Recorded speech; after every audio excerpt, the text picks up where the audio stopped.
Hi, it's Pat Campbell, and today I'm very happy to speak with Christina Pahlman. Christina has joined me in a summit here in Boise, all the way from Moscow, Russia. And Christina, just tell us a little bit about what you're doing, and you can name your website for us, and then we'll go into a little interview. Okay, nice to be here with you. Thank you. So I work with interior design, and I believe that this could be done eco-friendly. So my website is ecodecohome.com, and it's all about functional, beautiful, and eco-friendly home furnishing. Which is really something that, you know, the young homeowner and the progressive individual who's wanting to be thoughtful about the world is certainly interested in. And you come from many years of experience, and we'll talk about that here a little bit. Yeah. Good. So, Christina, this year you've made a significant shift from working within your strengths as an employee to becoming an entrepreneur. Thank you. And it's been remarkable to watch what you've done in just a few short months. So congratulations on that. Thank you. But what I want to ask you this morning is, what have you taken from your years of experience and network to begin your business? What was the impetus that helped you make the leap from launching into building a business for yourself?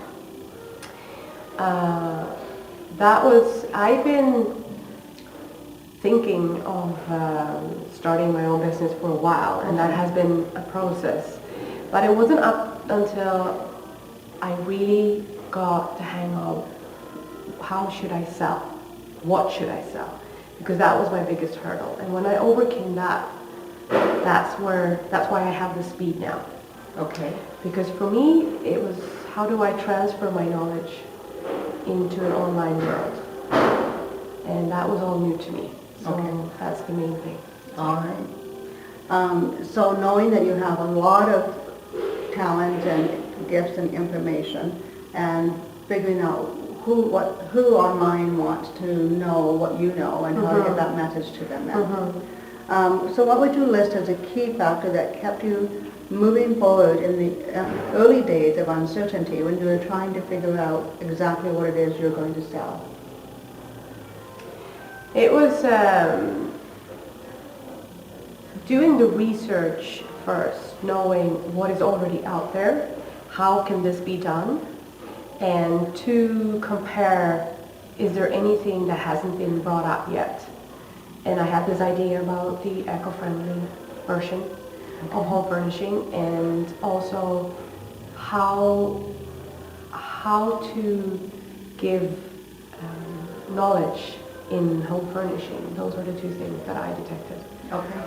So researching, I would say, my competition, what's out there, and for me, it was very valuable to invest time in that. To see exactly what they were doing. To see what they were doing and how they were doing it, and also to see, is there anything here that I miss? And do I have that competence myself, and can I Fill that hole. Yeah. So you found out what the competition was doing, identified the holes that they left in their offers to your similar ideal client, and then you proceeded to fill those holes with your service then. Yeah. Very good. Did you actually leave your place of employment then in this process to start your business, or did you do that on the side with the intention of going full-time? And did that make sense to you? Yes, I haven't left my employer yet, but I said yet. The aim is to do so. Okay. So definitely, yes. Good. On your second question. Okay, good. And so what you're saying then is, even though you work in a very big job and you have those time commitments, you were able to find the commitment and the time to go from pretty much zero to having a presence online and having a path to follow. So it can be done on a part-time basis. Yes, it can. All right. Is there anything else you'd want to share with your with this audience about the leap then from being an employee into entrepreneurship? I think that is in connection to what your latest question was. Is that possible? It's all about focusing and to find the time you don't think you're having. So that, I would say that. Oh, okay, good. And if you were to put one reminder to put it on a post-it note for this, for success, what would that be? Show up. Ah, Be there. Because Okay. that's the biggest lesson I'm learning right now, is to show up. yeah. Your business doesn't grow if you're just wishing it for it to happen. Yeah. Or you hope something's going to happen, or you dream that something's going to happen. Exactly. You've got to have a system and a plan in place.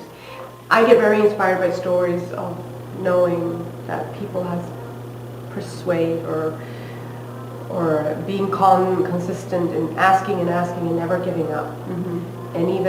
And that's not only for a week or 2 weeks, it's even Yeah. for longer times. And Yeah. that's when I realized that I have to show up, and it's not only today, but it'll be tomorrow and the day after and the day after. Yeah, and even speaking of that, when we think about showing up and we think, well, in this day when people want instant results Mhm. and instant payback, or even we've heard the word this morning, entitlement, we realize that building our business online is a journey, it's a process. We can think of taking, I mean, you've made progress over 8 months now, I think since you've started, and maybe a little bit more, and very clear progress. But sometimes the fruition of really seeing that income coming in on a residual basis that allows you to become a full-time entrepreneur and not an employee anymore can take a number of years Yes. to get there. Yeah. So that's a very good point, Yeah. to show up for your business every day. Thank you very much, Christina, for your time, and it's been a great pleasure to meet you and realize that business in Moscow is very similar to business here in the West, and the dreams and aspirations of people around the world are much the same. Yeah. It's been a pleasure to meet you. Thank you. Thank you so much for having me. It's been a delight. Yes.